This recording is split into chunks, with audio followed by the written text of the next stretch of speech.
السلام علیکم دوستوں، کبھی آپ نے غور کیا ہے انصاری یہ نام اتنا عام کیوں ہے؟ بھارت کے مسلمانوں میں یہ ذات سب سے زیادہ نظر آتی ہے۔ آپ بھارت کے کسی بھی شہر میں چلے جائیں، اگر وہاں مسلمان رہتے ہیں تو یقین کریں انصاری ضرور ملیں گے۔ شہر ہو یا گاؤں، گلی کوچے ہوں یا بڑی بڑی آبادیاں، یہ نام آپ کو ہر جگہ سننے کو ملے گا۔ لیکن یہاں ایک دلچسپ بات ہے، اسلام میں ذات پات، اونچ نیچ یا کسی بھی طرح کا بھید بھاؤ نہیں ہے۔ اسلام برابری سکھاتا ہے، ہر انسان برابر ہے۔ لیکن بر صغیر کے مسلمان صدیوں سے ایسے ماحول میں جی رہے ہیں جہاں ذات پات کا سسٹم موجود ہے۔ کہا جاتا ہے کہ یہاں کے لوگوں کی نس نس میں ذات بسی ہے۔ اسی کا اثر ہے کہ مسلمان پوری طرح آزاد نہ ہو سکے۔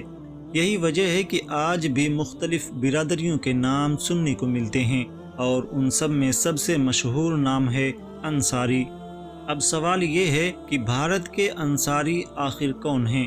ان کا اصل نسب کہاں سے جڑتا ہے؟ کیا یہ لوگ شروع سے ہی یہاں رہتے تھے یا عرب سے آئے ہیں؟ کچھ لوگ تو یہاں تک دعویٰ کرتے ہیں کہ ہم مدینہ کے مشہور انصار قبیلے کی اولاد ہیں، لیکن حقیقت کیا ہے؟ کیا واقعی ان کا تعلق مدینے کے انصار سے ہے، یا یہ صرف ایک روایت ہے جو نسلوں سے چلی آ رہی ہے؟ دوستوں، ایک اور حیران کن سوال یہ بھی ہے، کیا ان کا رشتہ حضرت ابراہیم علیہ السلام سے جڑتا ہے؟ کیا یہودی قوم سے بھی ان کا کوئی پرانا ناطہ رہا ہے؟ ان سارے سوالوں کے جواب جاننے کے لیے ہمیں جانا پڑے گا آج سے تقریباً 4000 سال پیچھے، وہ زمانہ جب اللہ تعالیٰ نے اپنے ایک عظیم پیغمبر حضرت ابراہیم علیہ السلام کو دنیا میں بھیجا تھا۔ تاریخ بتاتی ہے کہ آج دنیا کے تمام عرب اور یہودی دونوں ہی حضرت ابراہیم علیہ السلام کی اولاد ہیں۔ جی ہاں، ایک ہی شخصیت، دو بڑی قومیں، جنہیں انگریزی میں ابراہم کہا جاتا ہے۔ حضرت ابراہیم کے دو مشہور بیٹے تھے، حضرت اسماعیل، جن کی نسل سے عرب قوم وجود میں آئی، اور دوسرے تھے حضرت اسحاق علیہ السلام۔ ان کی نسل سے بنی اسرائیل کے قبائل پیدا ہوئے، اور انہی میں سے ایک بڑی قوم یہود بھی بنی۔ پیارے دوستوں، یہاں سے کہانی مزید دلچسپ ہونے والی ہے، تو ویڈیو کو آخر تک ضرور دیکھیں۔ یہ بات یاد رکھنا بہت ضروری ہے کہ حضرت ابراہیم علیہ السلام کے بڑے بیٹے حضرت اسماعیل علیہ السلام، جو اسلام کی تاریخ میں ایک نہایت اہم شخصیت ہیں، یہ نہ صرف حضرت ابراہیم کے بیٹے تھے بلکہ ایک جلیل القدر نبی بھی تھے۔ تاریخ ہمیں بتاتی ہے کہ حضرت اسماعیل علیہ السلام کے تقریباً 12 بیٹے اور ایک بیٹی تھی۔ ان 12 بیٹوں میں سے 2 نام سب سے زیادہ مشہور ہوئے، نابت، قیدار۔ مشہور مورخ ابن کثیر لکھتے ہیں کہ آج جتنے بھی عرب لوگ ہیں وہ سب انہی 2 بیٹوں کی نسل سے ہیں۔ بات کریں قیدار کی، تو انہی کی نسل سے آگے چل کر قریش قبیلہ وجود میں آیا، جو مکہ مکرمہ اور اس کے اطراف میں آباد تھا، اور پھر اسی قبیلے میں پیدا ہوئے ہمارے آخری نبی حضرت محمد مصطفیٰ صلی اللہ تعالی علیہ وسلم۔ اب آتے ہیں حضرت اسماعیل علیہ السلام کے دوسرے مشہور بیٹے نابت کی طرف۔ ان کی نسل قریش سے بالکل الگ تھی، یہ لوگ مکہ مکرمہ سے کافی دور رہتے تھے۔ انہی نابت کی نسل سے آگے چل کر ایک اور مشہور قبیلہ وجود میں آیا، جسے انصاری قبیلہ کہا جاتا ہے۔ شروع میں یہ لوگ عرب کے جنوب میں رہتے تھے، یعنی آج کے یمن کے علاقے میں، لیکن ایک وقت ایسا آیا کہ 2 پہاڑوں کے درمیان بنایا گیا ایک بہت بڑا باندھ ٹوٹ گیا، اور وہاں ایک خوفناک سیلاب آیا۔ یہ سیلاب اتنا خطرناک تھا کہ پورا علاقہ پانی میں ڈوب گیا، اور ہاں، اس سیلاب کا ذکر قرآن مجید میں بھی موجود ہے، سورہ سبا کے اندر۔ اب یہ تمام لوگ اپنے گھر بار چھوڑنے پر مجبور ہو گئے۔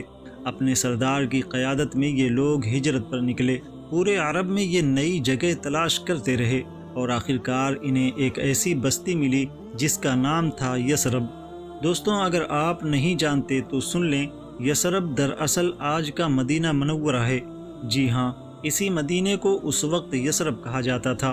جب یہ انصاری قبیلہ مدینے میں آباد ہوا تو ان کے سردار حارثہ کے گھر 2 بیٹے پیدا ہوئے، ایک کا نام تھا اوس، دوسرا تھا خزرج۔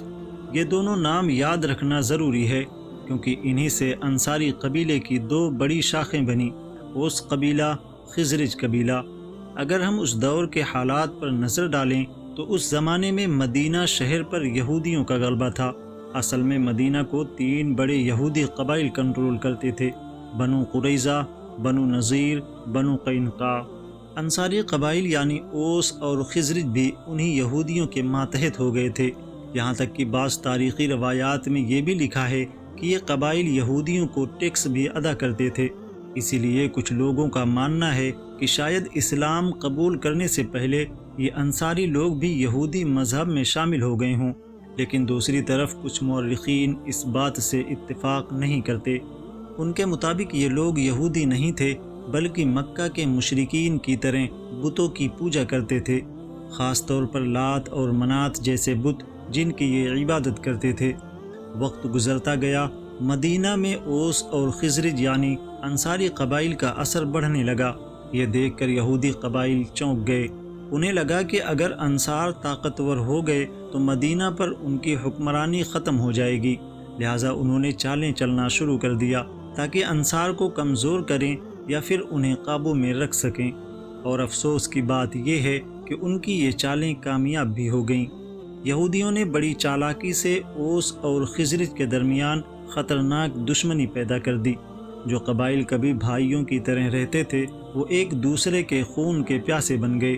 یہ دشمنی برسوں تک چلتی رہی اور ختم تب ہوئی جب ہمارے آخری نبی حضرت محمد مصطفیٰ صلی اللہ تعالی علیہ وسلم مدینہ تشریف لے آئے۔ دوستوں، یہاں ایک اہم بات سمجھنا ضروری ہے۔ انصار کے دونوں قبائل میں سے خزرج کا اثر اور دبدبہ تھوڑا زیادہ تھا۔ زیادہ تر وقت سرداری بھی خزرج کے پاس ہی رہتی تھی۔ اب جو لوگ یہ دعویٰ کرتے ہیں کہ بھارت اور پاکستان کے موجودہ انصاری دراصل عرب کے انصاری قبائل کی اولاد ہیں، وہ زیادہ تر اپنا تعلق خزرج قبیلے سے جوڑتے ہیں، اور جیسا کہ ہم پہلے بھی جان چکے ہیں یہی قبائل صدیوں تک یہودیوں کے ماتحت رہے، ان پر ٹیکس بھی عائد تھا۔ یہ صورتحال تقریباً 500 سال تک برقرار رہی، لیکن پھر ایک دن ایسا آیا جس نے مدینہ کی تاریخ کا رخ بدل دیا۔ خزرج قبیلے کے سردار مالک بن عجلان نے یہودیوں کے سردار کو کھلے عام قتل کر دیا، اور بس وہ دن ایک ٹرننگ پوائنٹ تھا۔ اس کے بعد مدینہ پر اصل کنٹرول یہودیوں سے نکل کر اوس اور خزرج کے ہاتھوں میں آ گیا۔ دوستوں، جب ہم مدینہ کے انصار کی تاریخ بیان کرتے ہیں تو ایک نام کو کبھی نہیں بھول سکتے، عبداللہ ابن ابی۔ یہ وہ شخص تھا جو نبی صلی اللہ تعالی علیہ وسلم کے دور میں انصار کا سب سے بڑا سردار مانا جاتا تھا۔ شروع میں اس نے بھی اسلام قبول کیا، لیکن فرق یہ تھا کہ باقی انصاری اپنی جان تک قربان کرنے کو تیار تھے، جبکہ یہ شخص اوپر سے مسلمان اور اندر سے اسلام کا دشمن تھا۔ یہ ہمیشہ مسلمانوں کے خلاف چالیں چلتا، اسلام دشمنوں کے ساتھ خفیہ تعلقات رکھتا اور ان کی مدد کرتا۔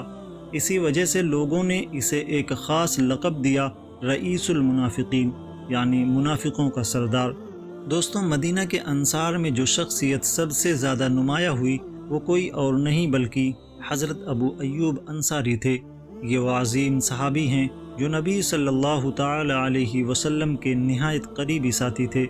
ان کی سب سے بڑی فضیلت یہ تھی کہ جب نبی اکرم صلی اللہ تعالی علیہ وسلم مکہ سے ہجرت کر کے مدینہ تشریف لائے تو مدینہ کا ہر مسلمان یہ چاہتا تھا کہ نبی صلی اللہ تعالی علیہ وسلم اس کے گھر قیام کریں، لیکن یہ سعادت، یہ شرف حضرت ابو ایوب انصاری کے حصے میں آیا۔ نبی اکرم صلی اللہ تعالی علیہ وسلم تقریباً 7 مہینے تک انہی کے گھر مہمان رہے، اور یہیں ختم نہیں ہوتا۔ خلافت کے دور میں حضرت علی نے انہیں مدینے کا گورنر مقرر کیا، لیکن حضرت ابو ایوب انصاری صرف ایک میزبان اور گورنر نہیں تھے، وہ ایک بہادر مجاہد، اسلام کے سچے سپاہی تھے۔ اسلام کی جتنی بڑی بڑی جنگیں ہوئیں، زیادہ تر جنگوں میں حضرت ابو ایوب انصاری صف اول میں لڑتے ہوئے دکھائی دیتے ہیں۔ ان کی پوری زندگی قربانی اور جہاد سے بھری ہوئی تھی۔ لیکن دوستوں، یہاں ایک حیران کن بات ہے کہ اتنا عظیم صحابی جو مدینہ میں رہتے تھے، ان کی قبر مدینہ میں نہیں ہے بلکہ ان کی قبر موجود ہے آج کے ترکی شہر استنبول میں، وہی شہر جو پرانے زمانے میں قسطنطنیہ کہلاتا تھا۔ اب سوال یہ ہے کہ حضرت ابو ایوب کی قبر مدینہ میں کیوں نہیں؟ آئیے جانتے ہیں۔ حضرت امیر معاویہ کے دور میں اسلامی دنیا میں ایک خوفناک خانہ جنگی چھڑ گئی۔ مسلمان کے خلاف تلوار اٹھا رہے تھے۔ ایسے میں حضرت ابو ایوب انصاری نے فیصلہ کیا کہ وہ اس فتنے سے دور رہیں گے اور اپنی زندگی کا مقصد پھر سے زندہ کریں گے، جہاد فی سبیل اللہ۔ سوچیں دوستو، اس وقت ان کی عمر 70 یا 80 سال تھی، لیکن بڑھاپا بھی ان کے جذبے کو توڑ نہ سکا۔ انہوں نے ہتھیار اٹھائے اور اسلامی لشکر کے ساتھ رومی سلطنت کی طرف نکل پڑے۔ قسطنطنیہ کے دروازے تک پہنچے، یعنی آج کا استنبول۔ لیکن جنگ کے دوران حضرت ابو ایوب انصاری سخت بیمار ہو گئے اور پھر اسی حالت میں دنیا سے رخصت ہو گئے۔ ان کی آخری وصیت تھی، مجھے قسطنطنیہ میں ہی دفن کرنا، اور ایسا ہی ہوا۔ آج بھی ان کی قبر استنبول میں موجود ہے، جہاں لاکھوں مسلمان عقیدت سے سلام پیش کرتے ہیں۔ وقت گزرتا گیا۔ 750 سال بعد سلطنت عثمانیہ کے عظیم فرما روا سلطان محمد فاتح نے قسطنطنیہ فتح کیا، تو سب سے پہلا کام انہوں نے یہ کیا کہ حضرت ابو ایوب کی قبر تلاش کی۔ جب قبر مل گئی تو انہوں نے وہاں ایک شاندار مزار تعمیر کروایا، جو آج بھی مسلمانوں کے لیے برکت اور روحانیت کا مرکز ہے۔ اب چلتے ہیں حضرت ابو ایوب کی نسل کی طرف۔ آپ نے 2 شادیاں کیں۔ پہلی بیوی سے ایک بیٹا ہوا، مگر افسوس وہ جوانی میں ہی وفات پا گیا۔ دوسری بیوی کا نام تھا ایوب انصاریہ، جو خود بھی انصاری خاندان سے تعلق رکھتی تھیں۔ ان سے حضرت ابو ایوب کے 4 بچے پیدا ہوئے۔ ایوب وہی خاتون ہیں جنہوں نے 7 مہینے تک نبی اکرم صلی اللہ تعالی علیہ وسلم کے لیے کھانا تیار کیا، جب آپ ان کے گھر قیام پذیر تھے۔ اور یہی نہیں، نبی کریم صلی اللہ تعالی علیہ وسلم کی کئی حدیثیں انہی سے روایت کی گئی ہیں۔ یعنی ایک نیک بیوی، مہمان نوازی میں بے مثال اور دین کی خادمہ۔ دوستوں، حضرت ابو ایوب انصاری کی اولاد کی بات کریں تو ان کے 4 بچے تھے، ایک بیٹی عمرہ اور 3 بیٹے، محمد ابن خالد، ایوب ابن خالد اور خالد ابن خالد۔ ان میں سے حضرت ایوب اور حضرت خالد عرب میں ہی رہے، اور ان کی نسلیں آج بھی قطر اور بحرین جیسے علاقوں میں موجود ہیں۔ لیکن اصل کہانی یہاں سے شروع ہوتی ہے کہ حضرت ابو ایوب کے سب سے بڑے بیٹے حضرت محمد ابن خالد کی نسل کہاں گئی؟ تو یہی نسل ایران، افغانستان اور پھر ہندوستان تک پہنچی۔ کیسے؟ آئیے جانتے ہیں۔ اصل میں خلافت عثمانی کے دور میں ایک عظیم مہم نکلی، جس کا مقصد تھا خراسان کی فتح۔ آج کا ایران، افغانستان اور ویسٹ ایشیا کا بڑا حصہ اسی خطے میں آتا ہے۔ حضرت محمد ابن خالد بھی اس مہم کا حصہ تھے۔ جب خراسان فتح ہو گیا تو وہیں بلخ اور ہرات جیسے شہروں میں قیام کر لیا، یعنی یہ قبیلہ اب عرب سے نکل کر فارس اور افغانستان میں آباد ہو گیا۔ تقریباً 500 سال تک ان کی نسل انہی علاقوں میں رہی، اور پھر انہی علاقوں میں سن 1006 عیسوی میں ایک عظیم ہستی پیدا ہوئی، جنہیں دنیا آج خواجہ عبداللہ انصاری کے نام سے جانتی ہے۔ یہ ایک عظیم عالم دین، ایک بلند پایہ صوفی بزرگ اور ایک بے مثال شاعر، جنہیں لوگ پیر ہرات کے لقب سے یاد کرتے ہیں۔ اب خاص بات یہ ہے کہ ہندوستان کے بہت سے انصاری خاندان یہ دعویٰ کرتے ہیں کہ خواجہ عبداللہ انصاری ہی ان کے جد امجد ہیں۔ ان کے مطابق خواجہ عبداللہ کے 5 بیٹے وقت گزرنے کے ساتھ ہندوستان کے مختلف حصوں میں آ کر آباد ہوئے، اور انہی کی نسل آج انصاری برادری کہلاتی ہے۔ کچھ مورخین کا کہنا ہے کہ یہ ہجرت دہلی سلطنت کے دور میں ہوئی، جبکہ کچھ کے نزدیک یہ لوگ 1526 ہجری میں بابر کے ساتھ ہندوستان آئے۔ لیکن یہاں ایک بات بالکل طے ہے، حضرت ابو ایوب انصاری کا تعلق مدینہ کے انصار سے 100% درست ہے۔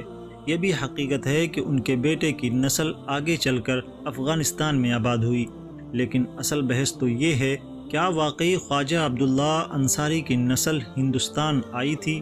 اور اگر آئی بھی تھی تو کیا آج ہندوستان میں جو لاکھوں انصاری موجود ہیں وہ سب انہی کی نسل سے ہیں، یا یہ محض ایک روایت ہے جس میں شک کی گنجائش موجود ہے؟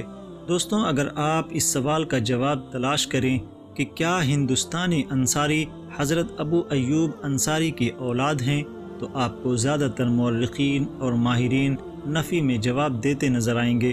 کیونکہ اس دعوے کے حق میں کوئی پختہ تاریخی ثبوت موجود نہیں ہے، نہ کوئی مستند تحریری ریکارڈ، نہ کوئی ایسا حوالہ جو اس بات کو مکمل طور پر ثابت کر سکے۔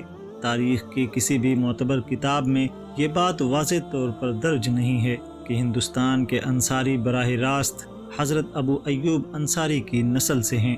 یہ دعویٰ زیادہ تر روایتوں اور کہانیوں پر مبنی ہے جو نسل در نسل زبانی طور پر آگے بڑھتی رہی ہے کہ ہمارے بزرگ سناتے تھے، ہم نے اپنے بڑوں سے سنا ہے۔ لیکن جب آپ تاریخ میں جھانکیں گے تو کہیں بھی اس کا ٹھوس ثبوت نہیں ملتا۔ دوستوں، حقیقت یہ ہے کہ یہ ساری بات زیادہ تر ایک روایت یا کہانی کی طرح نسل در نسل چلتی رہی ہے۔ ہمارے بڑے بوڑھے اپنی اولاد کو یہ قصے سناتے رہے ہیں کہ ہمارا تعلق مدینے کے انصار سے ہے، لیکن جب آپ تاریخ کے کتابوں میں جھانکیں گے تو وہاں آپ کو اس دعوے کو ثابت کرنے والا کوئی ٹھوس ثبوت نہیں ملے گا۔ چاہے آپ کسی غیر مسلم مورخ کی رائے دیکھ لیں یا کسی مسلم اسکالر کی تحقیق یا پھر خود انصاری برادری کے جانکاروں سے، سب ایک بات پر متفق ہیں کہ ہندوستان کے انصار کا براہ راست تعلق حضرت ابو ایوب انصاری سے ثابت نہیں ہوتا۔ اس کے لیے نہ کوئی تحریری ثبوت ہے، نہ کوئی مضبوط تاریخی دستاویز۔ یہ زیادہ تر بزرگوں سے سنائی گئی باتوں پر ہی قائم ہے۔ لیکن دوسری طرف تاریخ ہمیں یہ بتاتی ہے کہ ہندوستان اور اس کے آس پاس کے خطے میں جو انصاری لوگ ہیں وہ دراصل یہیں کے پرانے لوگ ہیں جو نسلوں سے یہیں آباد تھے۔ یہ لوگ خاص طور پر کپڑا بننے اور کپڑا بنانے کے کام سے جڑے ہوئے تھے، اسی لیے انہیں بنکر کہا جاتا تھا، بالکل ویسے ہی جیسے بال کاٹنے والے کو نائی، کپڑا دھونے والے کو دھوبی، لوہے کا کام کرنے والے کو لوہار کہا جاتا تھا۔ اسی طرح کپڑا بنانے والے کو کہا جاتا تھا بنکر یا جلاحہ۔ اب دلچسپ موڑ یہ ہے کہ جب ان لوگوں نے اسلام قبول کیا اور دین اسلام کو پھیلانے میں بڑھ چڑھ کر حصہ لیا تو عرب اور ترک علماء جو باہر سے آئے تھے، انہوں نے ان لوگوں کو ایک نیا نام دیا، انصار۔ کیونکہ عربی زبان میں انصار کا مطلب ہوتا ہے مدد کرنے والے۔ جیسے مدینہ کے انصار نے نبی اکرم صلی اللہ تعالی علیہ وسلم کی مدد کی تھی، ویسے ہی یہ مسلمان اسلام کے مددگار بنے، اور پھر یہ نام اتنا مشہور ہوا کہ ان کے پرانے نام پیچھے رہ گئے۔ تو دوستوں، اس بارے میں آپ کی کیا رائے ہے؟ کمنٹ میں ضرور بتائیں، اور ہاں، ملتے ہیں اگلی ویڈیو میں ایک نئے اور دلچسپ موضوع کے ساتھ۔ اللہ حافظ۔